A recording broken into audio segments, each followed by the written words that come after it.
Yes, people, welcome back to another episode of Let the Punk Talk. We've had a couple weeks off because I was getting ready for my big Southern Area title fight, which we'll be discussing today. I'm joined once again by Carl from Boxing Royalty, and we have another guest on the show that will be joining us later.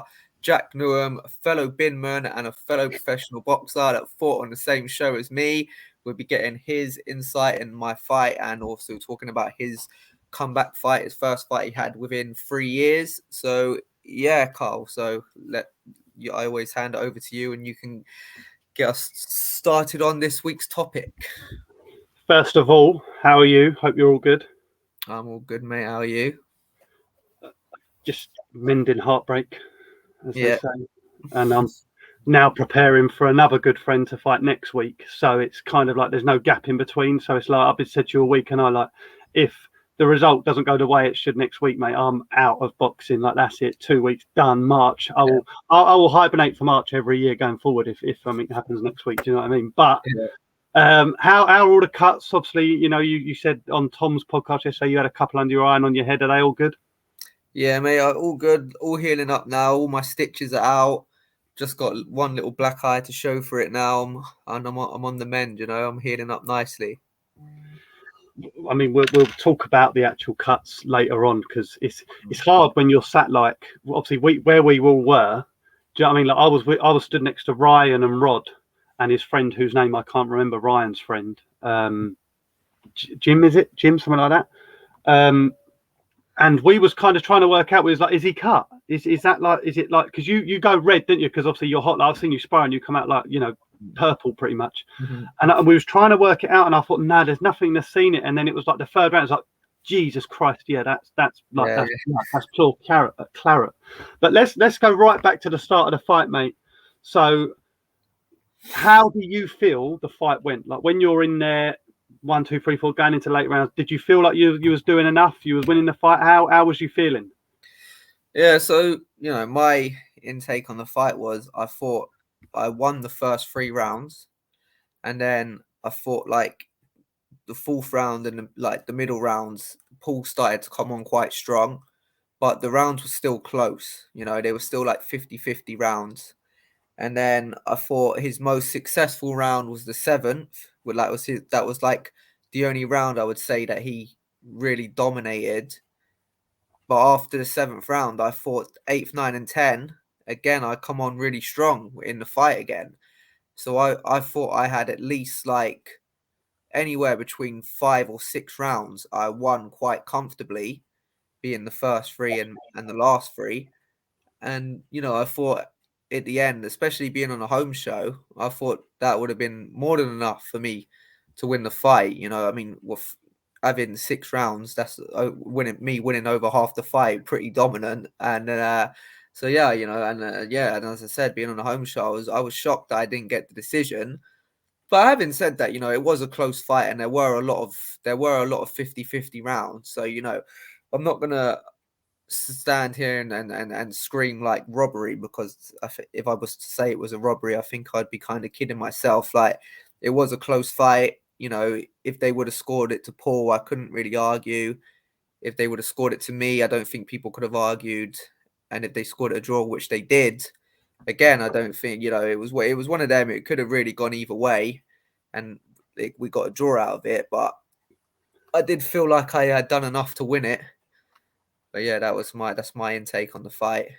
But just on something you said there, if Paul had been given that on the night, you would have been hard done by. But watching that fight back, and again, we'll come on to it, watching that fight back, mate, if Paul had been given that, Kieran would be, your trainer, he would be appealing that, because upon watching the fight, you see more shots. Like I say, we'll come into that. Before I give my piece on the fight, what was the atmosphere like? You were brilliant on the night. I walked in at 5:30 and you're there and you're greeting people that are coming in that you're giving tickets to. I walked in the venue, I know it was about 5:45, and I wasn't expecting to see you. I was expecting to see Jack, because obviously he was fighting earlier. And you bloody stood right in the entrance. And I think the security said something to you about, do you know this guy, whatever it was? I don't know what he said. Yeah. And I was like, you're right. And he was like, yeah, fine, mate. I was like, Jesus, this geezer's fighting for like the title in like 3 hours time, and he's just stood watching the arena or the hall fill up. But you know, one thing that you did, and I wanted to mention this, and I'm sure you will, when you get a chance to say thank you to people, is obviously Rod, friend, brother-in-law of mine, and then he brought Stevie down. And I wanted to get this out to people because you're not going to sit there and blow your own trumpet. When Stevie turned up, Stevie's his young lad. Stevie said, "Where's Jack? When's Jack fighting?" He must have asked all night long. He was looking forward to seeing you, throughout the camp. And then I called Terry over and I was like, "Oh, this is Stevie." And she said, "I'm going to go and get Jack." There's not many people that would do that. And to your credit, you come straight down from your changing room and you stood there, you shook Stevie's hand, you had a picture of him. Mate, I want to credit you for that because there's not a lot of people that couldn't have been no more than an hour out that would kind of give that time. So thank you on my and Rod's behalf for doing that. That was brilliant of you. Oh, mate, like very welcome. Like, at the end of the day, everyone is coming, they're spending their hard-earned money to come and watch me, fight for half an hour. They're traveling all this way to come and watch me. So that's the least I can do, especially if it's going to make it, a little kid's day. That's the least I could do, mate. That's no trouble to me to do that whatsoever. I don't even know if Stevie knows about the glove, to be honest with you. But something else that's funny on that as well is, obviously, we got Mark's fight next week, and Rod's coming down to that, and he's bringing Stevie because kids are free. And he said to Rod today, "Dad, can I wear my Punk Kid shirt?" Well, you'll have Punk Kid represented at your call again next week. Nice. Atmosphere. Again, before I give my piece, what did you make of it all? So obviously, when you walked, mate, it was bouncing. But what did you make of it all? As Paul's come out, you're making your way down. What was going through your head? Yeah, it's good. It is good, mate. Like, it's kind of been really nice to me, because beforehand, like, I couldn't sell a ticket for like love nor money. Like I was struggling. Like sometimes I only sold like 40 tickets and for a show and stuff. And like the last two fights, I think the first show I did like 90, and the second one, the last one, I did like 100 or something. I don't even know. I lost. I ended up losing count of how many I'd done, and I got 3 sponsors behind me in the last fight as well. So like, yeah, mate, it's just been amazing. The comeback's been way better than I ever thought it would go. So I'm just really privileged, and a word I absolutely hate, fucking humbled by like the whole experience. No, it's not even because of AJ. It's actually going back to fucking state of mind. I fucking hate the word humble. Like, it's a real like pet hate of mine to hear people say it. It just fucking does my head in. Well, I'll give my 2 pence worth. So obviously I was with you the day before at the weigh-in, and we watched a bit of the boxing in the evening. I got back to my house, and then I wanted to sleep in as late as I could. I wanted to sleep until like 1-2 o'clock because I sit there and, like I said, when I care about something or someone, it festers on my mind. Do you know what I mean? And I was just all day, right. So I was up about 11 o'clock. I got to your call, 5:30, and I'm seeing dribs and drabs of people that I recognise from the last fight. And then I was watching the little fights like Jack fought. And then once Jack's fight had finished, it was like, shit, it's like, this is it now. Like, there's 3 fights on until your fight. And I didn't go upstairs. I was stood with Tom and that. And then I went upstairs for the last round of the ID Hill and Lee Hallett fight. Great fight, by the way. What a fight that was. And then it was just all getting real, everyone was together, we had, so, like upstairs in your call, you got like the sections, they're kind of the way they are. You had 1, 2, 3 from the end, all your people. And I looked around and I thought, mate, there's more than 90 of us here. Plus over on the straight run, you had people. I reckon, mate, without, 120, 130 tickets, I reckon, because it was bouncing. And then obviously I was with Ryan, Terry, Rod, and Ryan's mate, who, again, I apologise, I can't remember his name. And about 10 minutes, mate, it just come over me. I was thinking, shit, this is it. Like, here we go. And then Paul walked out, mate, and I don't know why, because I'm not disrespectful. I just let off the biggest boo I've ever done in my. I was going, ooh, I was leaning over the banister screaming at him. And then Rod started off, and then, mate, it just. And I see him when he got in the ring, he kind of looked over his shoulder and thought, shit, because along from us was the next turnstile type thing was his lot, and then they were opposite us. I thought, Jesus, if this gets tasty, this could get really tasty because they're sat right there. Yeah. And then when your ring walk started, mate, it was just unbelievable. Like, we was cheering and cheering and cheering for the music, and then you just bombed it round that corner. And I swear to you, after 2 rounds, we did the Let's Go Jack. If you watch the stream, you can hear it from minute 1. Yeah. And it got to like the 4th round, and Rod's tapping me, going, "Come on, Carl, come on, sing." And I'm like, "Mate, I can't, because you can't drink in your corner unless you're in the bar. Like, you have a bottle of water," because I didn't drink on the night. So I was like, you know, I can't speak. Like, my throat is as dry as anything. But that was, I mean, November was good, but that atmosphere was unbelievable. Like the whole fight, you know, every time you landed, it just lit. The place just roared. Do you know what I mean? And that's what I think deceived the ref, because a lot of the times that Paul's shots landed, again, on the side view of the camera they showed, over the shoulder, you know, you was dipping, moving, and he did catch you a few times. Of course, look at the face after the fight. Yeah. But I'm going to now give you my view of the fight. You know, people are saying to me on the night, "Oh, you're just biased." You know, this. I think, you know, well, no, I'm not biased. You've seen me plenty of times. I wanted Josh Taylor to beat Cattrall. I give Cattrall the fight. Of course, I'm close with you, but I'm still going to be honest. I'm not that sort of person. So my scoring, 97-95. I give Paul Roberts rounds 4, 6, and 7. Yeah, as you did 7. I give you 1, 2, 3, 8, and 10. So that in wins is 5-3. 5-3? Yeah, 5-3. I give rounds 5 and 9, 10, 10. But if I had to pick, I would have given you round 9. So someone said to me because I spoke to a few people, I thought, obviously, I'll come down and see you. Someone said to me, I said, "How did you have it?" He said, "Well, answer me this. How many times did you see Jack getting bashed around the ring?" I said, "Well, you didn't really. Obviously, you were moving a bit because you couldn't see." Yeah. And then he said, "But how many times did you see Paul get bounced around the ring?" I said, "Well," and I said the same to you. There was a lot of times in the fight where you come in with the Jack, because you were coming in low and up at him. He was kind of on his heels, and I don't know whether that was him just thinking, "Shit, I don't want to get in the way of this or move or hurt." Do you know what I mean? But mate, in the first round, you come out and you fucking belted out like a raging bull with him wearing red, and you caught him clean, didn't you? Within about, and I genuinely, I said to the boys I was with, I said, "This is over." I said, "This is it," because you rocked him massively. And people still say, "Oh no, Paul was never hurt." Mate, Paul was hurt in that first round.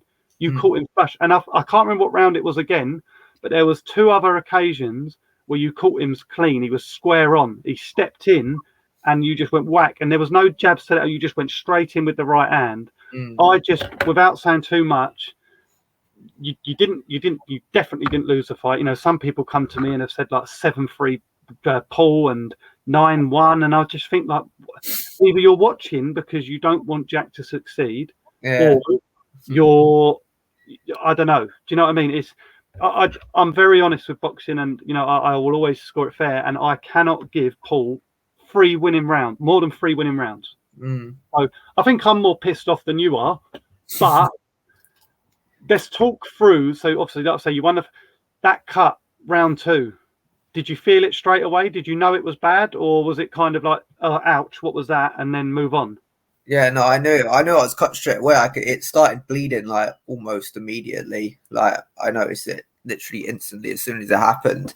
Like, apparently, I don't know how it bled so much, because even when I went into the doctor's bit, like when he was stitching me up, he was like, "Mate, I don't know how you're bleeding so much. It's just like a little paper cut." And obviously, when I see the thing, it only had 2 stitches. There was 2 in this and one up here.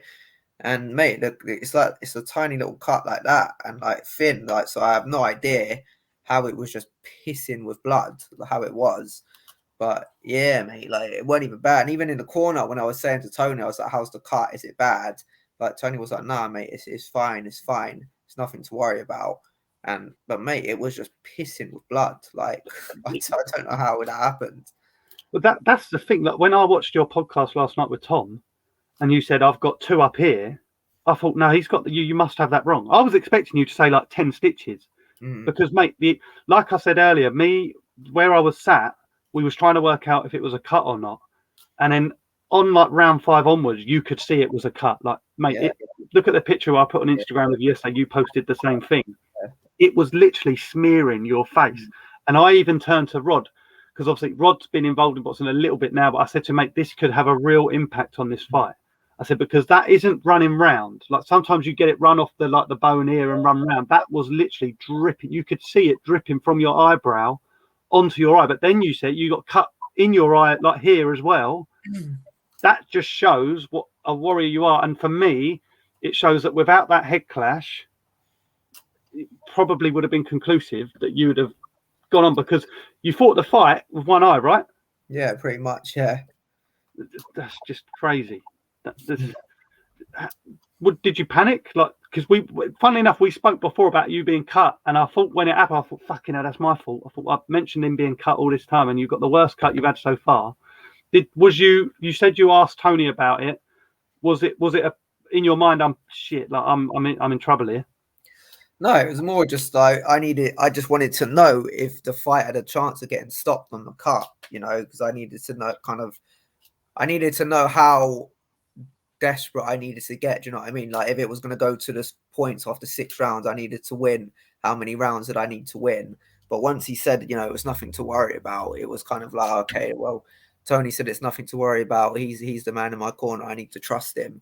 So, it went on and it weren't as bad, and it ended up going to the 10 rounds. So, I knew I needed to pace myself. Tony told me it wasn't bad, so I needed to pace myself for 10 rounds and not think to myself, shit, it's bad. This could go to the scorecards after 6 or after 7. Like, I need to step it up and try. Well, I mean, I'm trying to win every round anyway, but you get what I'm getting at there. Yeah. It's that panic when you're spectating, and I don't know if you see this the same thing, but obviously the natural thing in between rounds is a trainer will get into the ring and your cutsman will lean through the ropes and just dab you up with the Vaseline and whatnot. And I don't know what round I think it was round 4, maybe round 5, that switched and Tony was getting in the ring. Yeah. And again, I looked round at whoever it was, probably Rod or whoever, and I just said, that cut's now getting bad. Because if the cutsman's in the ring, it means they need to be on that cut and dealing with it. And there was a couple of times where Tony was still dabbing away at it when Paul was up going. And that did egg Paul on, because for the first couple, Paul was sitting down in his corner. But then when he see that cut, he didn't sit down. I don't know if you've noticed that, but he kept staying up in his corner. And when you see that as a ref, who, by the way, I don't agree. I said this to you on Friday. The referee should not be scoring a title fight, whether it's 8 rounds. You should have 3 or just one judge ringside to score that. But that's another subject. He's seeing that, and the ref is seeing that Paul stood up on his feet and you're laid back in your chair because you're having to lay back to get the blood to stop. That deceives the ref. The ref can't sit there, hold everything back. There was a couple of times Paul could have had points taken as well. You spun off the ropes at one point. He put his arm, and he didn't just tap you to the back of the head. But I don't know if he digged you, and it was a full on. And you can actually hear me in the video that Goodwin's put up. Shout, ref, are you going to do something about that? Because that's not an illegal catch. That's he's seen you spin. It wasn't like, oh shit, he's gone. It was, oh, he's turned around. Whack, let's go. It's I just gutted. Do you know what I mean? It's just a hard situation and I don't know what more to say on it. I mean, like I've said to you personally, we're all proud of you. The way you got through that fight on nothing. Do you know what I mean? Limited vision. You had. It was big expectation. It's probably the most tickets you've sold for a fight thus far. So you're walking out to 100+ people, plus the people that say, like Jack Newham, he stayed with all these people to watch you. Everyone knew who you was. And it's just annoying, isn't it? But how was Kieran in the corner? Was he good? Yeah, mate, he's always good. Kieran's like, not only has Kieran done that, as a coach, he's also done it as a fighter. So he's been on both ends of the spectrum, and like he's just cool. He's just a cool, calm, and collected guy. He's just a great man to have in your camp and in your corner and everything. So Kieran was brilliant, like the whole way through. And he's an honest guy with me as well. He's not gonna lie. He's not gonna tell me I'm winning a fight when I'm losing a fight. Do you know what I mean? But he's kind of like, with you, he thought I won the fight. He did enough, especially on it being a home show. And he was like, yeah, we've done enough to win this at the end. He told me that I needed, like the last couple rounds, he told me that they needed to be big rounds. And in my opinion, they were big rounds. As I said, I thought I drew round 8 and then I won 9 and 10. That's how I scored it. I scored it the same scoring as you did. What was it, 90? 97, 95. Yeah, I scored it exactly the same as you, but just a couple rounds slightly different. But like, I mean, you know what I mean by that, not Yeah, but yeah. we scored it the same. So yeah, and he was the same. He thought I won it quite convincingly, but it is what it is, mate. Well, I see him. Obviously, like I say, I come running down after the fight to see you, and I see Kieran, and he said it was close. He said, but I think Jack nicked that. And then after, I've spoke to him since, and he said the same as we're all saying, you know. And there's a lot of people that have had opinions on this. Like, we'll get Jack soon. Like, even like Jordan Perkis, he's a rival at this moment in time. You know, whether you stay at that weight or you drop down, whilst you're at that weight class, Jordan Perkis is a rival. You know, and he even said he could have quite easily been that sort of person to say, no, Jack lost, mate. Jack lost that, right? And call for it himself. But he's been straight. He said it on Tom's. I've spoken to him about it. He said, I've got you up by one, and the cuts affected you. So I don't know if I've said this, but I think the cut has swayed the ref's judgment on the fight. And I think if the ref watched that back, he'd be honest. You know, like I say, it's not a robbery; it is a draw. So you don't need to be screaming and shouting, "I want the immediate rematch." But is that the plan? Yeah, I mean, I don't really see what else there is out there for me. You know, if I don't take the rematch, then what? I'm just going to go back and fight Journeyman for however long, which is not something I really want to do. You know, I'm at the stage in my career. I mean, I don't want to say I'm getting on. I mean, I'm fucking 29, but you know, in sports wise, I am getting on. You know, especially as a boxer. I've been boxing as a pro now for 6 years. You know, so I'm at that, and I'm at Southern area level. You know, so I gotta be fighting. I've got to be fighting for titles. I've got to be involved in big fights, and these are the fights that my fans want to see me in as well. You know, they don't want to see me fight Journeyman. They've seen that for 6 years now. They want to see me in the title fights, the big nights, you know, like me headlining shows. And not only that, I do feel like I have that kind of thing about me where I don't want to sound like a superstar, but at the kind of like the small hall scene, Small hall superstar. yeah, I'm at that stage now where everyone knows Jack Hughes. Like, you know, I've headlined York Hall now 3 times. I've had I've had 2 title fights to headline them, and the other one was obviously the Southern area, which was co-main event on another big show. Not only have I done that, I've also put on 2 like small hall classics, and I've stole the show twice when it's come to Southern area. So you know, I just do things that get people's attention, like the whole lipstick thing on the poster. You know, I'm the kind of guy now that everyone kind of does talk about, whether it's good, bad, or whatever. So I kind of feel like I'm at that thing where I deserve the big fights now as well. So I deserve to be a part of the big fights and the big nights, and I think that's what people come to expect now when they see me on a show. You know, that when they look at like a Goodwin card and they see Jack Hughes on it, they're like, oh, that'd be a good night. Jack Hughes is on that. You know, the kid that wears the lipstick, like, you know, I'm that, I've got that kind of name in the small hall level now. So yeah, I just think it's got to be the rematch for the title next. I think definitely, you know, I've seen you now. I see you a while back before we even knew each other when you mugged me off before then. Got to get that one in there. I see you fight. I think it's your Continental International belt, whatever one it's called. But you can see the popularity growing, you know, from November the 27th to now. You can see that majority of them people would have probably gone home on Saturday night. You know, that Raymond Bear sold a shit load of tickets. He had at least, I would say, 300 people there. And I thought, I hope this don't empty out. It did empty out. And then all of a sudden, everyone was in. You know, I know Jack done a few tickets as well. It was just crazy. And mate, if that rematch will happen. You know, Paul said to me, I just sent him a little message. I'm not by no means fanboying because he's not there for me. You know, he's gained my respect because of the fight that you two put on. But he said the rematch is what he wants. You know, it's all about now making it purse bids, promoters, this, that, and the other. But mate, you between you two, I reckon you could do 500 tickets on a rematch quite easily. 100%, mate. Again, as I said, we stole the show, like, again, and it's a fight that, you know, that's my second Southern area title fight now.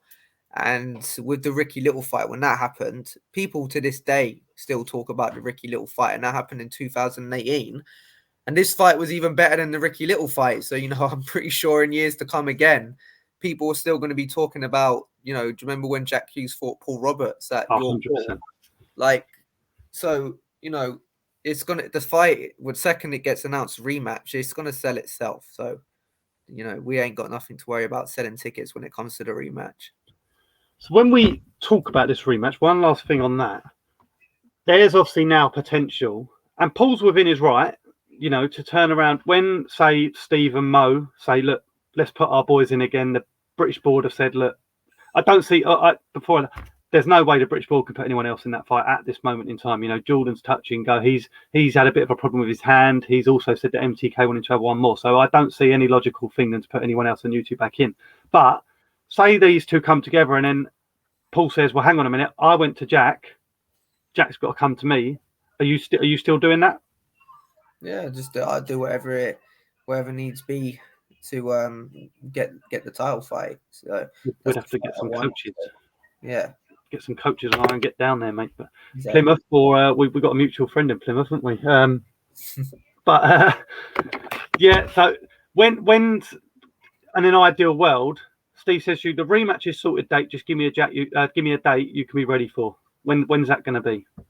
I'd imagine it'd be sometime now, June or July. I'd imagine that would be because how far are we away now from June? Must be like 3 months. We've got 2 weeks left of March, haven't we? And then you've got 4 weeks of April, 4 weeks of May.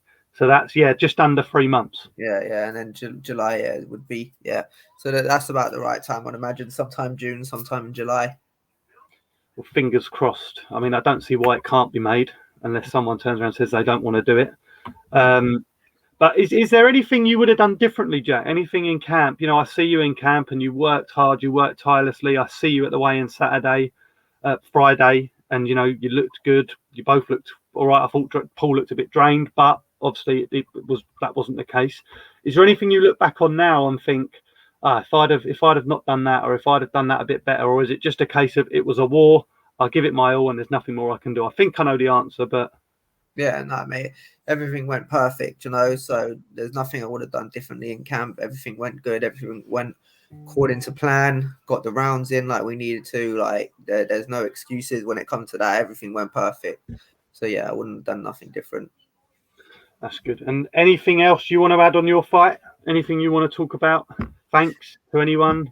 Nothing really I want to talk about, but one thing that just really annoyed me today, is when I went searching for the boxing news today, and I finally found it and just looked at it and I don't get me wrong, the boxing, I've been in the boxing news a couple times now, and they've given me some good reviews on my fight when I've headlined shows.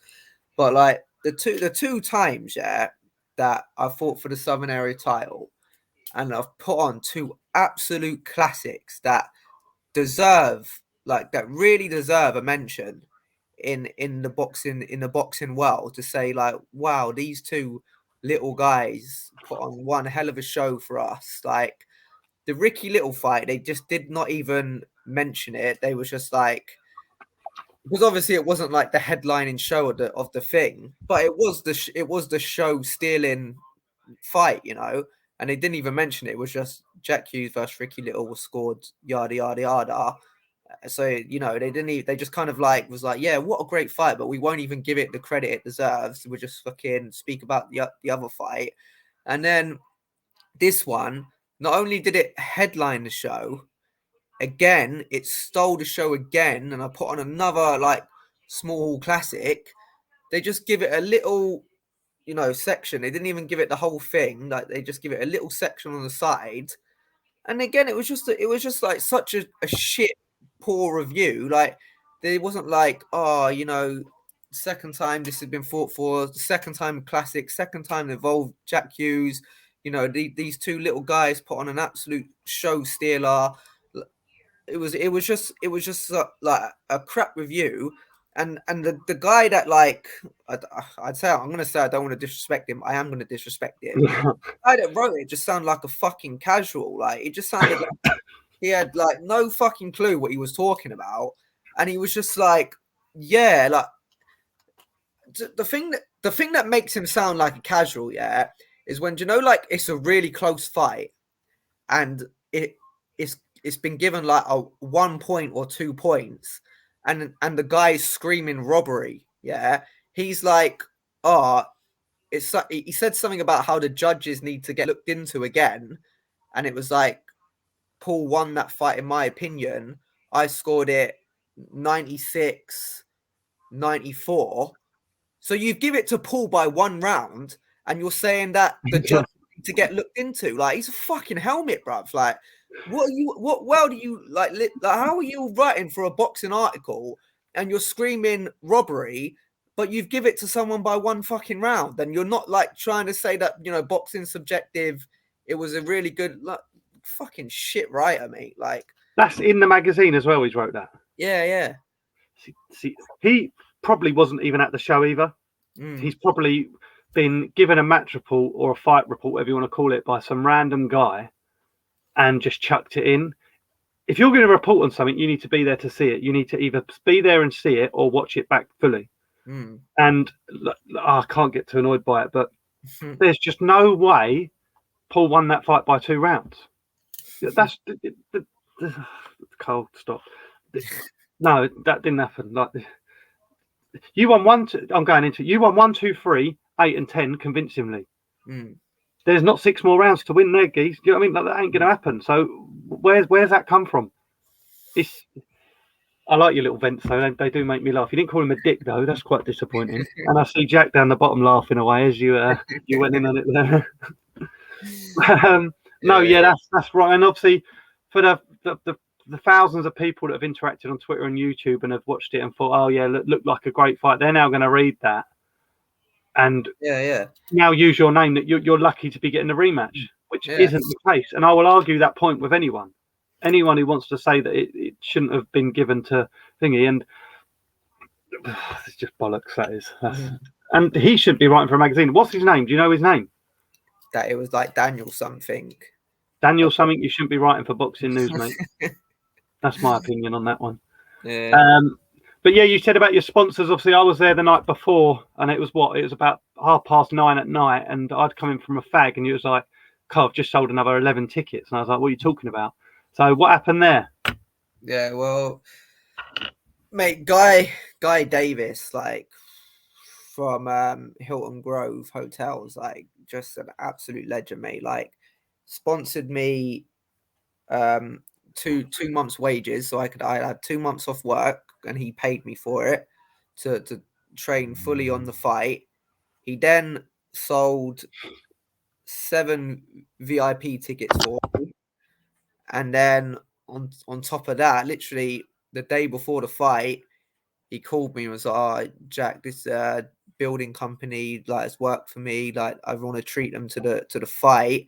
He's like, "How do I go about getting 11 tickets? I know you haven't got any tickets left." And I was like, "Oh, mate, like I've still got tickets on me." And he was like, "Okay, well, I'll take 11 standard tickets." And he just did another 11 tickets for me. So, you know, mate, Guy, what an absolute hero, mate.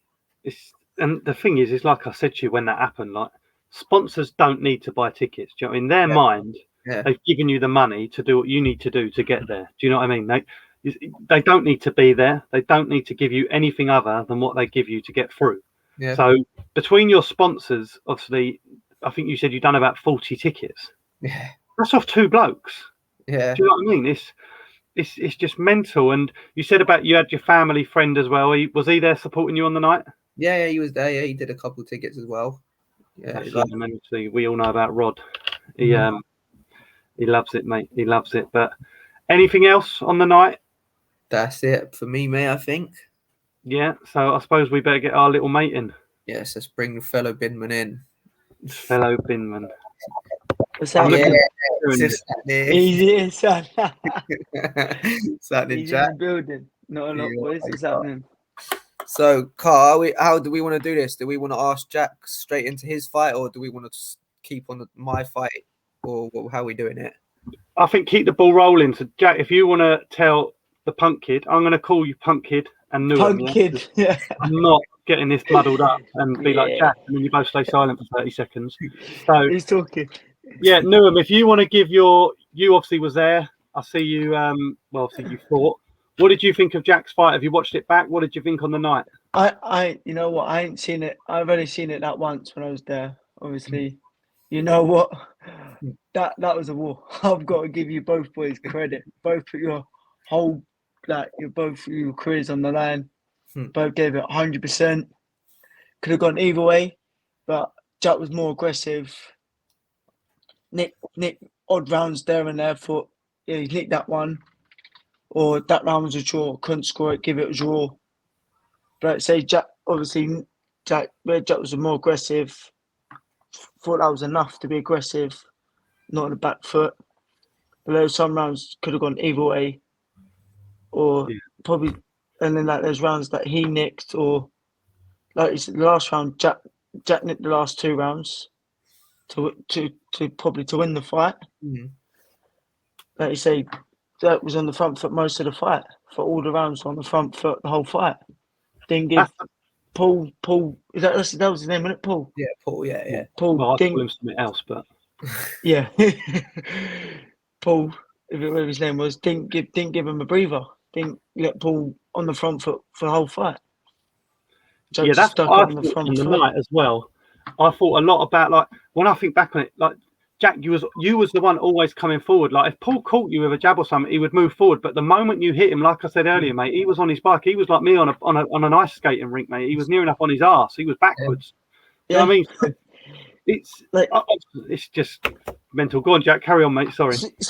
You know when he's bleeding, then was it clash of heads or was it a punch? Yeah, clash of heads, wasn't it? Clash of heads. Yeah. I was thinking there's loads of blood coming down his eye. Couldn't see nothing. I was thinking, oh, here we go. They're gonna stop this because he couldn't see, could he? Could you? See nothing, mate.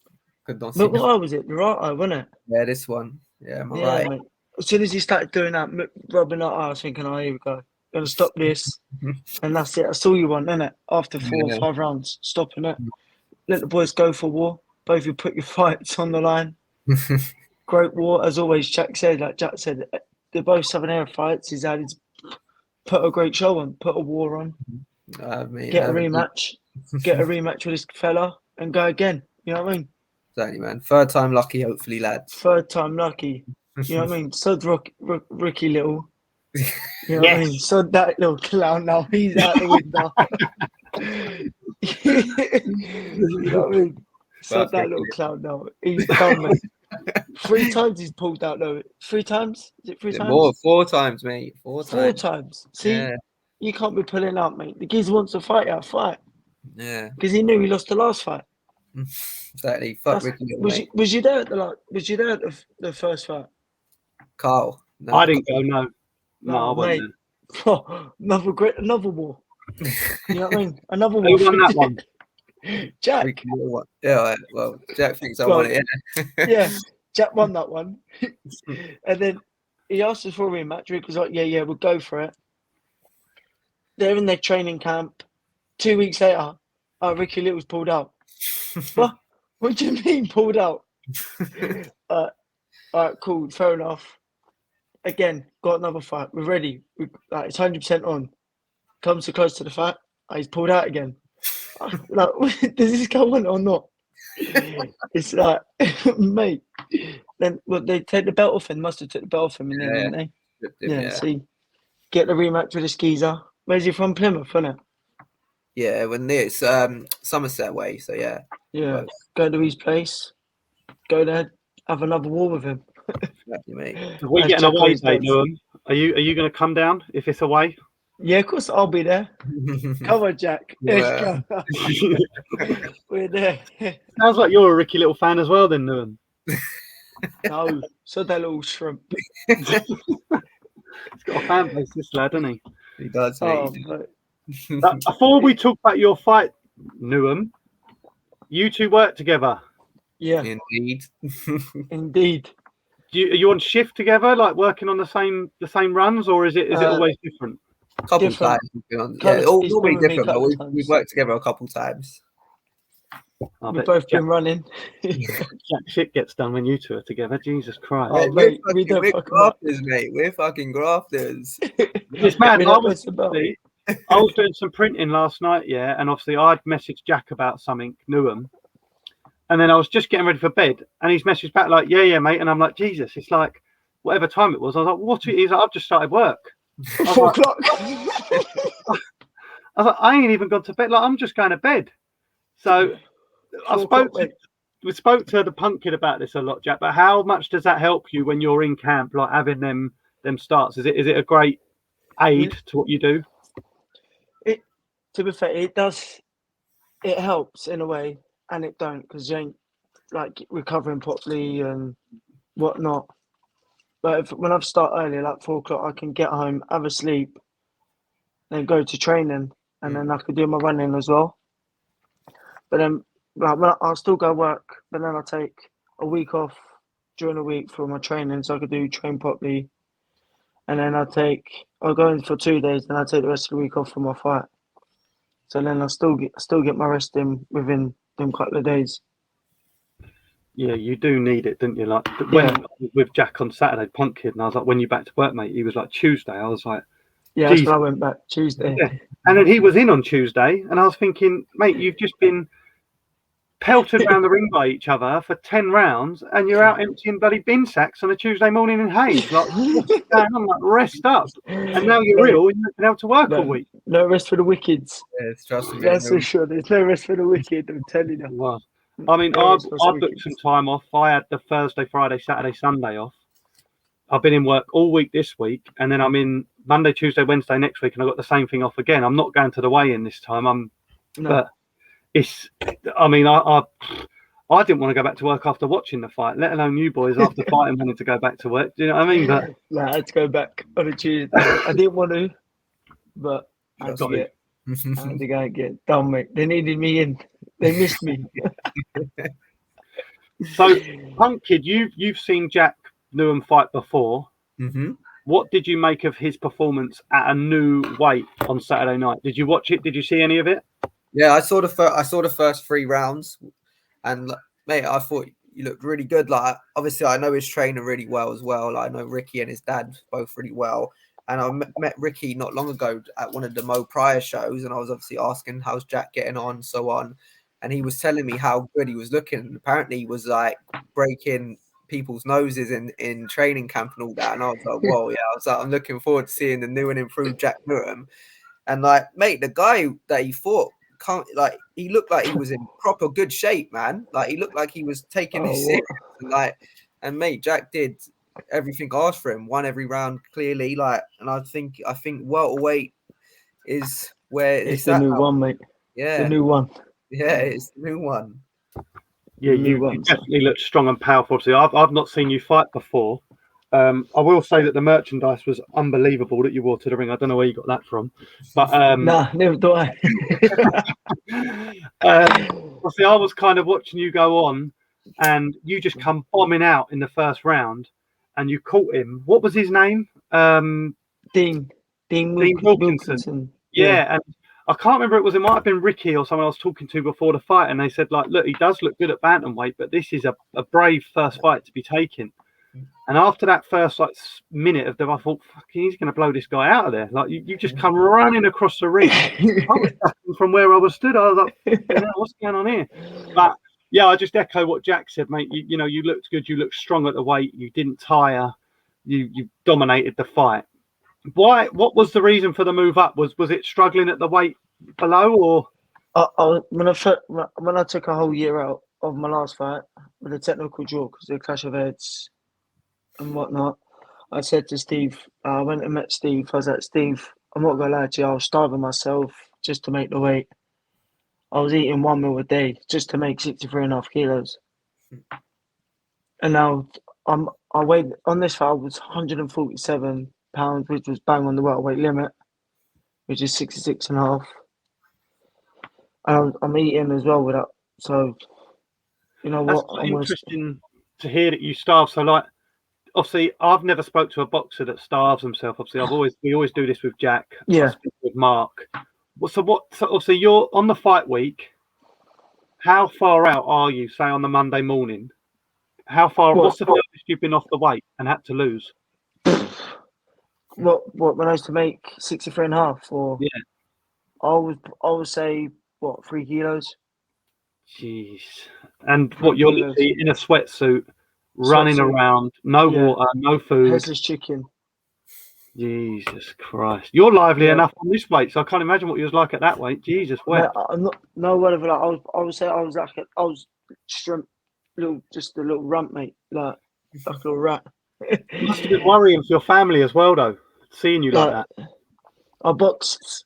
Obviously, I got knocked out on one of my fights because of the weight difference. So the boy was supposed to come in at 63.5, but he came in at 68 kilos. So that was what, Fonz Alexander. Yeah. Yeah, I see that on BoxRec earlier. Yes, and obviously he came in 68 kilos. I came in at 63.5. I was boxing bad, boxing terrible, because I was weak. I didn't have no energy in me. I was weak. And then, obviously, the last 10 seconds of the last round, got caught with a big shot, and I was just out cold. Oxygen, I was just out my How have legs. they let that happen? How have they let that fight happen? Well, I sold loads of tickets in Tottenham. I sold loads of tickets, and obviously, like, I just took the risk. And Oh, what did they say to you? Like, look, you don't have to fight him. No, they just said you're just gonna have to fight him. So I just put my whole life on the line, and Jeez. and that was it. Just put my life on the line and took the dangerous risk of probably ending my career or not coming back again. You know what I mean? So I just took the big risk, got caught with a big shot, and all I remember is just waking up in hospital with just oxygen. Really? I thought, I thought that's my boxing career over. I thought that was it. I thought that was me finished. What's your thoughts on that, punk kid? Someone weighing 5 kilos and being told you got to fight. It is shit, man. But this is the thing that people don't understand about boxing. Like they just think, we go away for 8 weeks and then we just show up and it's fight night. Like people don't see this stuff behind it. Like Jack sold however many tickets he sold for that. I'm guessing like over 100. Like he's grafted for fucking 8 weeks, doing everything that's asked of him.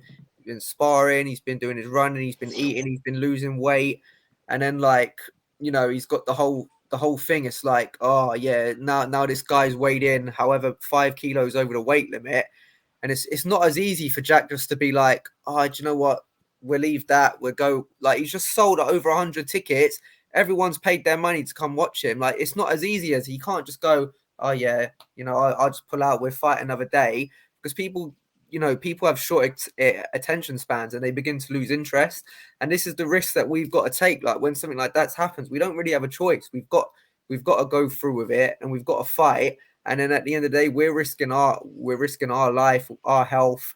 We're putting it on the line. And as you just heard, he got knocked out on oxygen in hospital. Do you know what I mean? These are the risks that we take, and people don't see it and people don't appreciate it. And it's kind of bullshit in a way that we have to do that and we have to go through it. But it's just, as much as it kind of like pains me to say it, it's part of the game, and it's the shit we've got to like put up through that, and it's the shit that people never will come to appreciate and never understand.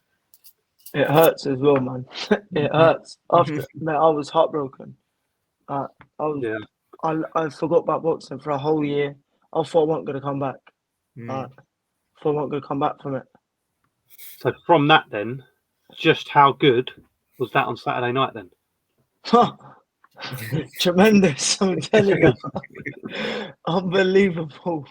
Yeah, mate. I mean, obviously, there's a big picture of you dropping to your knees. I bet it was just a case of, a bit like Jack when he beat Comey, like, after everything, different reasons of what you've gone for. Obviously, like you say, you fought the guy and Jack had the problem with that idiot that we won't mention his name. Yeah. It was just like, I'm back. Let's move now. The last fight's done. Yeah. I'm here and I'm ready to go. But that Fonzo, is he a bantamweight then? No, he's lightweight, isn't he?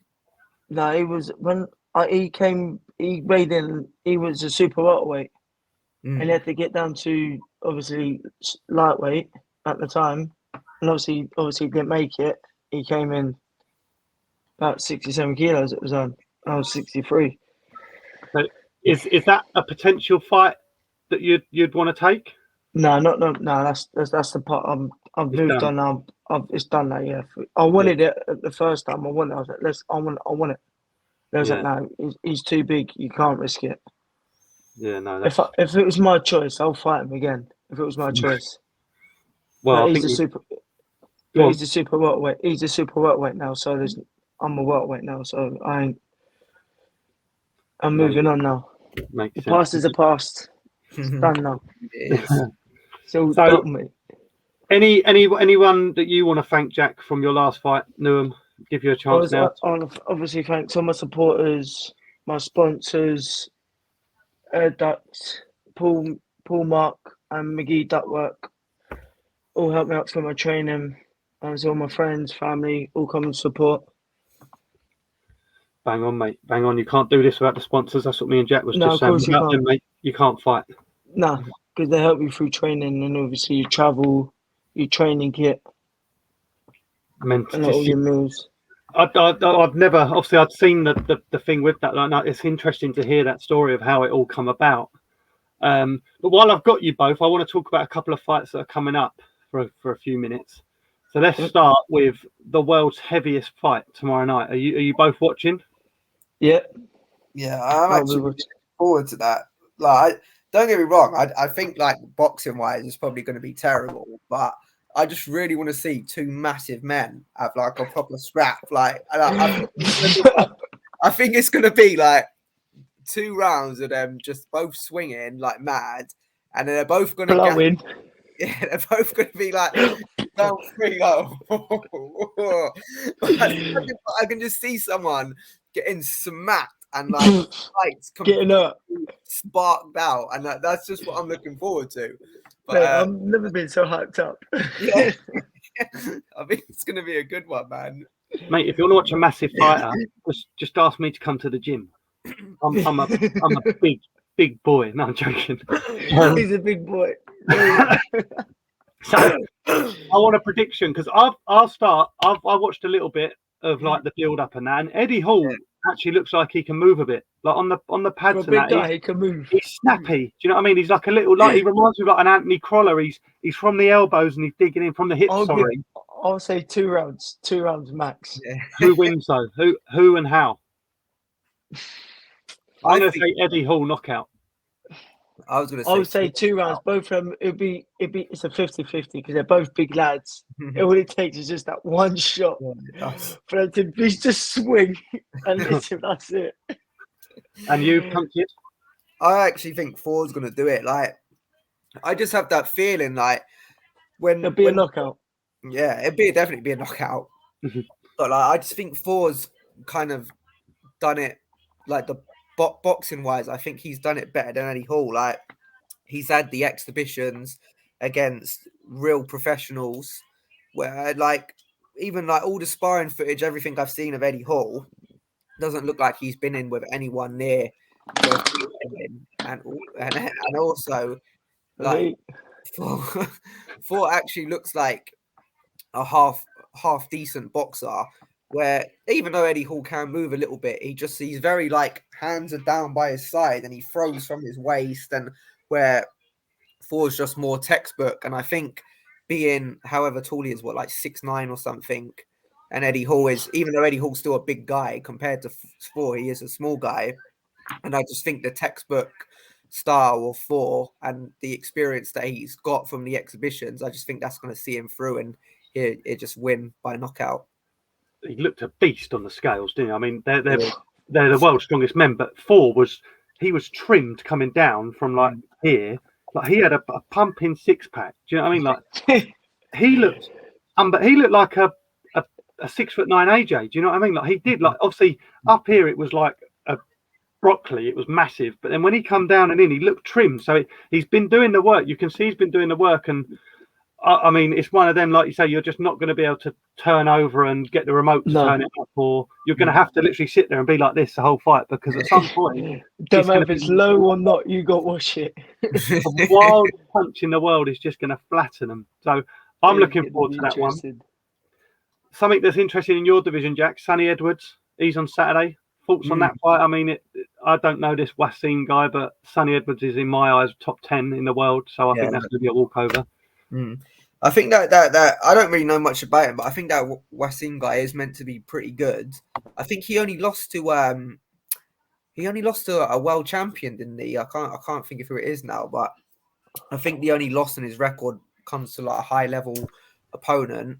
I think it would be an entertaining fight, but I do feel like Sonny Edwards will win quite comfortably. So yeah, I can't see it going any other way apart from Sonny Edwards win. I think Sonny Edwards type of fighter that makes anyone look poor, doesn't he? Just the way he fights. Yes. What about you, Newham? Are you the same on that walkover? Yeah, another walkover in the park for a minute. Nothing major. To be fair, I think Sonny's better than Charlie Edwards. Yeah, personally. I think he is as well. Yeah, 100%. Personally, I like Charlie Edwards, but I think Sonny Edwards, he's just got that stuff. I can't stand him outside the ring. I think sometimes he's funny, but sometimes he's he's just a rat, isn't he? He's just such a little rat. Like he's chewing away trying to wind you up. Yeah, you just cannot. I don't get it. You see people on Twitter trying to give it to him, and you're like, you're going to lose, mate. No matter if you disagree, just do not comment because he will embarrass you to his millions of followers, and people still don't learn. It's just crazy. We move on to next weekend. Jack, you're going to see your wife fight. I am indeed. Excited. Have you met Jack's wife, Newham? Yeah. Ebony Bridges. Yeah. What's in the love. on that? You got obviously Ebony fighting for the world title, and also I think Maxie Hughes will beat Ryan Walsh. No disrespect to Ryan Walsh, I think Maxie's proved he's a level above. But thoughts on Ebony's fight and Warrington's fight, Punk Kid? To be honest, mate, I really don't know the woman that Ebony's fighting, but I'm just gonna go with Ebony anyway. I'm an Ebony Bridges fan. She's a tough woman, mate. She's been involved in good fights. She's been involved in world title fights, so on and so forth. So I think she's got enough to see it through. And funny enough, I actually think that Josh Warrington's going to lose. And I'm a massive Josh Warrington fan. He's one of my favorite fighters around at the moment. But I just think that I think the first time, I didn't see the first fight, so I can't really have a real opinion on it. But I heard that Kiko Martinez actually beat him in the first fight they had. Yeah. And considering everything that's happened with Lara, I just don't think it's the right time for Josh Warrington. And I think it's Kiko Martinez's time now, especially after that massive win he's coming off. I just think it's all got all the makings of a big upset. Kiko said it's personal, isn't he? He said, I've been robbed. I ain't going to do it again. And there's a lot of question marks around Josh Warrington. Is he going to be the same fighter? You know, he'd never been hurt in his career. And it wasn't just a standing slot. He got battered in that fight with Lara. What about you, Newham? What's your thoughts? I don't know. If Josh Warrington turns out, I reckon he'll do a number. But like you say, is it gonna be a repeat or is it gonna be a revenge? As you learnt from the last fight, or is he not? Has he trained twice as hard before, better than his last fight? Just gotta wait. It's all about on the night now, isn't it? The hard work's done now, isn't it? Pretty much, nearly there. I mean, I won't be watching that fight because well, neither will you, actually, will you? But no. One of the bloke we all know very well. Same situation as you, Jack. He's got his world title fight, Mark Little. I know you know a bit about his opponent, Jack. So what's your thoughts on that fight? Yeah, I know. Obviously, me and Daniel's trainer have like history and stuff. So like, obviously, I know his trainer very well. I've seen. I was not necessarily in camp with Daniel, but when I come towards the end of my career with his trainer, Daniel was just starting with Brian. So kind of cross paths in the gym a little bit. And obviously, I've seen Daniel fight a couple times. I know he was Southern Area champion before. I really think that's got the makings of a real good fight. Like, I really think that's a real 50-50 fight, and like really struggling to pick a winner for it. But I just because I really, don't get me wrong, I like Daniel as well. Like, Daniel's a lovely guy. Never had a problem with Daniel. But obviously, I do really like Mark, and obviously, you know, I know you're obviously a big Mark Little fan, so I'm gonna go with Mark. You know, because of the people I'm around now, I've got like Mark Little energy, so you know, you just saved yourself being kicked off the stream as well. So you know, I'm gonna go with Mark. Mark one. What points? Yeah, I think it would be points. Like to be fair, they're both big guys, but they their records don't really suggest that neither of them are real like hard hitters. Yeah. But I think it would be a points win for Mark. Yeah. What about you, Newham? I never seen Mark Littlewood, ever fella. You haven't seen him fight? No. Nah. I've never seen Daniel Mendes fight. Obviously, I've seen Mark a couple of times. I think Mark looked good in his last fight. You know, he looked powerful. He's definitely been working on that left hand because he was whipping that hook in, mate, to Aussie Jervia. I've seen videos where you posted him, and he looks looking good. I went down and see him. Christ, when was the first time I come down and see you, Jack, at Pug? About 2 months ago now, wasn't it? And I went down the day before then. He was just starting out, and he looked all right then. But he obviously, I see a lot of videos he sends me because obviously I do a lot of his merchandise from his training gear and his fight shirts, tracksuits, whatnot. So anytime someone takes a picture or video, he sends it to me. Yeah. And he's looking light on his feet. He's looking strong. I'm going down there Thursday. He's in that final week coming up to it now, but. Same as with the Punk kid, mate. I just get it over with. I would quite happily tell me the result now, and I don't go to the fight. Do you know what I mean? I would honestly, because it's. I went over to your girlfriend, Newham, on the night just before you fought, and I was intending the whole way to go and say hello. I'm Carl from Boxing Royaltee. How's he feeling? Is he all right? I'm always right. She's never all right. I weren't all right either. But there's a good little card on that night. You know, you've got I think there's a Southern area fight at super middleweight. There's some big hitters. So I think there's 12 fights, but I don't think Goodwin's looking at a lot of them going the full distance. So I think Mark's going to come on in the week, Jack. But if he doesn't, just a message to you, Mark. Stay safe. Let's get this fucking strap. I've got to have one of my boys be in Southern area this week. Christ, I can't go for it again. Said, mate, I won't go to boxing again. I'll stick with the merchandise. Buy a ticket. I'll be cool. I'll always buy a ticket, but when they fight, I'll walk out, mate. It's as simple as that. He's called it a day. It's bound to be another good night. I know Mark's done over. Yeah. He sold out his allocation. Like, I don't know how many you get given, and obviously, I now know. Like, obviously, you had to go on the link and buy them, Jack, and then I know a few other people that have gone. I've seen Mark go through this link, so it's destined to be a good night. And the last fight I want to talk about, probably should have done this at the start, was we go back to last weekend. Obviously, I have no doubt you boys probably didn't see it live, the Conlan Wood fight. I was watching it in the evening on the way home. Yes, exactly the same as me. And I'm watching at home. Mate, I had no voice. Like I just said to Jack there, my throat was so dry, I couldn't even shout for Jack, I'm sat in his Uber, I've got a bottle of Volvic. I see you at the petrol garage, and I was sucking on this bottle of water, mate, trying to get it down me as quick as I could. And this Uber driver decided he wanted to talk about every problem that's going on in the world. Well, sometime I watched a fight. Yeah, he's like, "What's your thoughts on Ukraine, mate?" I'm like, "Look, sorry, pal, I've got a bit of a sore throat. I'm what COVID? No, I've just been at the boxing."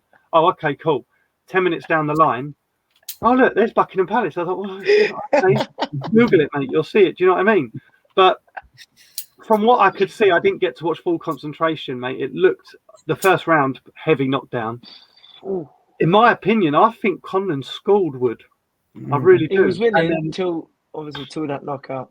The thoughts on the knockout. We'll keep it again, Punk Kid. What would you've obviously seen the knockout? I sent you the link. What did you think of that? Devastating, mate. Like, it clearly is true what Ben Davis was saying about Wood when he first took him on. He's like pound for pound the hardest punch he's done on the pads, and every fight since, I'm pretty sure, has ended with a big boy knockout from Wood, and that was the biggest today. Like, he was out cold, flat out, fell out the ring, everything. Like, again, oxygen, stretchered out. Like, that was as devastating as a knockout as you can get. You know, I still not got used to it. Do you like? I've seen a lot of people say, "Oh, he didn't catch him. He clearly caught him." You watch it. If you see it from the other angle, there's two angles. Yeah, if you see it from the other one, which is filmed on the crowd, that was a big shot, a massive shot, and his lights were out as soon as it landed. But there's a lot of people saying as well, because obviously Conlon literally folded like a deck chair next to a swimming pool, didn't he? He was in half. People are saying that Wood hit him again, which pushed him out the ring. Do you think he was wrong doing that, or do you think that's just momentum? It wasn't like a weight like Shiraz did. It was literally bang, bang. I don't think he's done anything wrong there. No, he's just jumping on him because he's caught him. He's, let me just jump on him and try and finish him off. Like you said, the ref didn't do nothing, so he just carried on to the rest of the spray, didn't you? What did you think of the knockout then, Newham?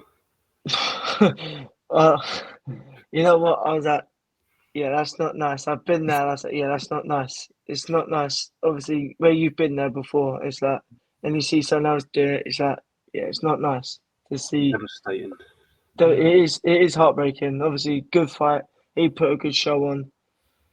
Like I said, all it takes is one shot, and it was a big shot as well. And this is and it was not it was just a heavy shot, not a flush. It was just a heavy one. This disgusting to make. As soon as he hit him, he followed it up with another shot, which all boxers will do. Hit him, quick catch him with a good shot, and then come up with another shot, which every boxer will do. So he weren't in the wrong, I don't think, personally, anyway. Well, he definitely weren't in the wrong after the fight. You see all his fans jumping around, and he must be so pumped. He's being told he's behind, and he's told, not even celebrated himself. The first thing he's done is told everyone to shut up. And if he didn't do that, they could have turned in a marina upside down, because there was 3,000 Irish and 8,000. That would have been naughty. Yeah. Like, that would have been dreadful. So you've got to give props to Leigh Woods there. Yeah. Rematch straight away, or do you think Conlon needs to earn his shot again? Jack? I mean, I think there's definitely grounds for a rematch, but I just don't see it happening. Like, it's just one of them. I just don't think that it will happen. Like, I just think that Leigh Woods he's beaten an undefeated prospect. He's defended his title. Like, he probably deserves kind of like a real big fight, like a real big payday, which I'm sure his last fight was a big payday anyway. But, like, you know what I mean? I think he deserves like to move on, like a dream fight, because as I said, he's won it. He's defended it, and not only did he defend it, he defended it against an undefeated prospect, like an Olympian, so on and so forth. So yeah, I think he deserves that big shot now, and I think that's where I think he'll get like another title fight against one of the big boys. I think. One thing I was happy with was Jamie Conlon was finally shut up. Dear God, what a knob that guy! Sorry, Jamie, if you're watching, I highly doubt you, but fuck me. Like, there's leaks in the camp. When this fight's over, I'm going to leak it. And then he stood next to Ben Davison mugging him off, and it took Coogan and Eddie Hearn both to say, "You don't say that." It's just. But one thing I want to ask you, Newham, is something that's always been questioned about Leigh Woods is his chin. So do you think if he goes into another big fight against a big champion, yes, he's got the power to knock him out, but it's no good having power if you can't take it. No. Is that a worry? No. It can be. Like you say, you got to have one or the other. You got to have a chin, or the power, or the speed. Like Amir Khan, for instance, got fast hands. He ain't got the chin. You got to have one or the other. You got to have fast hands, or no chin, or good chin and slow hands. Like say, if he steps up to another class fighter, yeah, it might be a problem, because they think, right, he could be put down now. He's going to be weak in the chin. Well, I wouldn't say weak in the chin, but like he's going to be a bit wary now, fragile in the chin. Like I say, his skill might keep him out of trouble now. He thinks, right, cool, I've been caught with that shot. Maybe take him on the gloves or try and move out of the way. But just like I say, is he going to learn from where he got caught? Is he going to learn from it, or is he just going to not carry on from it? Yeah. Because he knows he's got the power to end him in one round. But it's having that worry of, if I get caught, trying to land. Yeah. You can't rely on that power. You can't rely on that one shot for 12 rounds. No, yeah, that's a very good saying, that is. I think I've heard that before, but yeah, I like that one. You can't rely on just on one shot all night to pray, I hope I knock this geezer up with this shot. Yeah, you've got to use your skill, have your angles, catch them off balance, pick your shots off. But let's say you can't have that one shot just to knock him out. No, yeah, I agree with that. And that is me out of everything, Punk Kid. Yeah, well, I think that's a good way to end it then. So I'll Yep. say peace, people. Jack, thanks for joining us. Carl, No worries, as people. always, again for joining us. And we'll see Anytime. you lads next week for another episode of Let the Punk Talk. Peace. Oh, hey. Bosh. And let's see the nails. Go see the nails before we say goodnight. Yes. Come Let's go. on. Come on.